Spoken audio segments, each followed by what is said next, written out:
আমি যখন ট্রেন্ডিং টপিকে ইউটিউবে ভিডিও আপলোড করেছিলাম তখন কিন্তু আমার একটা ভিডিও ভাইরাল হয়েছিল, ঠিক আছে। এখনও পর্যন্ত সেই ভিডিওটা খুব ভালো পারফর্ম করছে, ঠিক আছে। তো আমি ভিডিওটাকে আপনাদেরকে দেখাচ্ছি। তো আমি এখান থেকে চলে যাচ্ছি সরাসরি আমার ইউটিউব স্টুডিওতে, ঠিক আছে।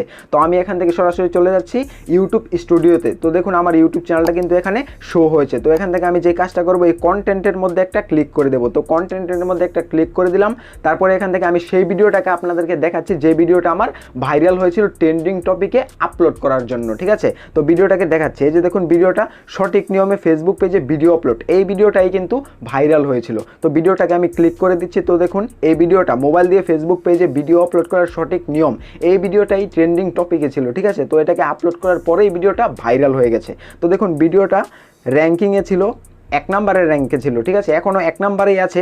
ভিডিওর ভিউজ এসেছে 16,000। তারপরে ভিডিওর মধ্যে ইমপ্রেশন ক্লিক থ্রু রেট হচ্ছে 6.4%। 6.4% ইমপ্রেশন ক্লিক থ্রু রেট কিন্তু অনেক বেশি, ঠিক আছে। তো আমি যদি এখান থেকে যে গো টু ভিডিও অ্যানালিটিক্সে চলে যাই তাহলে কিন্তু বিস্তারিত আরও কিছু দেখতে পারবো, ঠিক আছে। তো এখান থেকে দেখুন ভিউজ এসেছে 16,000।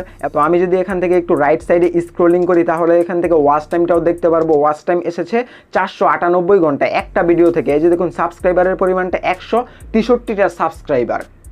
সো আমি যখন ট্রেন্ডিং টপিকে এই ভিডিওটা ক্রিয়েট করে ইউটিউবে আপলোড করেছিলাম তখনই কিন্তু ভিডিওটা ভাইরাল হয়ে গেছে। সেটা কিভাবে হলো, সেটা হচ্ছে ফেসবুকের উপরে একটা কিন্তু মনিটাইজেশনের আপডেট এসেছিল। সেই মনিটাইজেশনের আপডেটটা কি, যে কোনো সময়ের মধ্যে একটা ফেসবুক পেজের মধ্যে যদি 5,000 ফলোয়ার্স এবং লাস্ট 60 ডেজ বা 60 দিনের মধ্যে যদি 60,000 মিনিট ওয়াচ টাইম এবং এর সঙ্গে 5টা অ্যাক্টিভ ভিডিও যদি একটা ফেসবুক পেজের মধ্যে কমপ্লিট করা যায় তাহলে কিন্তু একটা ফেসবুক পেজকে মনিটাইজেশন করা যাবে, এরকম একটি অ্যানাউন্সমেন্ট ফেসবুক কিন্তু দিয়েছিল, ঠিক আছে। তখন আমি ইউটিউবে একটা ভিডিও আপলোড করেছি যে ফেসবুক পেজে কিভাবে সঠিক নিয়মে ভিডিও আপলোড করতে হয়। তখন আপলোড করার সঙ্গে সঙ্গেই কিন্তু ভিডিওটা 1 থেকে 2 দিনের মধ্যে ভাইরাল হয়ে গেছে, ঠিক আছে। ভিডিওটার মধ্যে খুব ভালো র্যাঙ্ক এবং এঙ্গেজমেন্ট এসেছে, ঠিক আছে।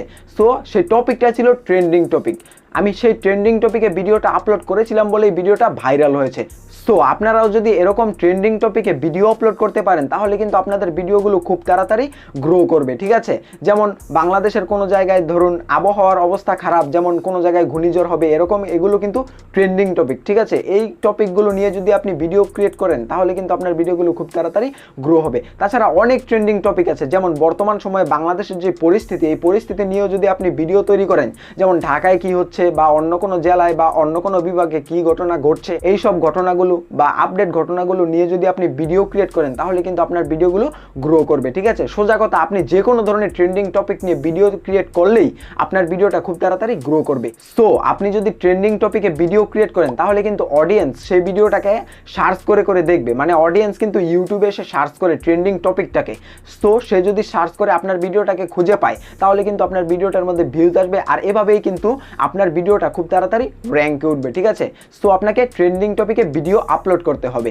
অতএব আজকের ভিডিওটা এই পর্যন্তই। যদি ভিডিওটা আপনাদের কাছে একটুও ভালো লেগে থাকে এবং ইনফরমেটিভ মনে হয় তাহলে অবশ্যই আমাদের এই ইউটিউব চ্যানেলটিকে সাবস্ক্রাইব করতে ভুলবেন না। আর আপনি যদি সেম ভিডিওটা ফেসবুক পেজ থেকে দেখে থাকেন অবশ্যই আমাদের ফেসবুক পেজটাকে ফলো করে দিবেন।